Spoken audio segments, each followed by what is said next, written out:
সারাটা রাস্তা আমার জিজ্ঞেস করে করে যেতে হয়েছে যে মনোজের বাড়িটা কোথায়। তো যাই হোক, মনোজের বাড়ির সামনে গিয়ে আমি জিজ্ঞেস করলাম যে এটা কি মনোজের বাড়ি। তো লোকটা বলল হ্যাঁ এটাই মনোজের বাড়ি। তো আমি কিন্তু সেই পথ দিয়ে ধীরে ধীরে হেঁটে হেঁটে বেরিয়ে পড়েছি। মানে তেঁতুলতলা থেকে আগে জিজ্ঞেস করে নিয়েছিলাম ফোনে যে হাঁটা পথ কি না।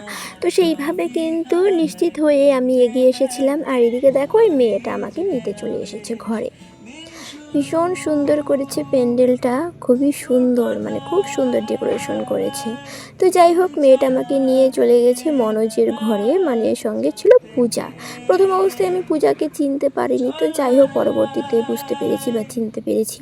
এদিকে গিয়ে দেখি ভাত কাপড়ের অনুষ্ঠান হচ্ছে, তো আমাকে অনেকক্ষণ রুমে বসে থাকতে হয়েছে। আর ইতিমধ্যে কিন্তু আমাকে পার্বতী ফোন করলো, মানে পার্বতী রাজা কন্টিনিউ আমাকে ফোন করে চলেছিল। তো এইদিকে কিন্তু আমি পার্বতী রাজাকে আনতে চলে গিয়েছি। তারপর আমরা কিছুক্ষণ গল্প টল্প করেই কিন্তু পূজা আসা মাত্রই আমি ওদেরকে বলেছিলাম যে তোমরা অন্য ঘরে যাও, এ ঘরে থাকতে পারবে না, কেননা ওরা পার্টি মেকআপ করবে। তো যাই হোক, এখানে আমি পূজাকে চিনতে পেরেই কিন্তু পূজাকে আমি তাড়াহুড়া করছিলাম। তো আমার কাজ কিন্তু যতটা ছিল ততটা কমপ্লিট করেই কিন্তু আমি বেরিয়ে পড়েছিলাম। বাকি কাজ হলো ব্রো। যাই হোক, সকলকে টাটা বাই।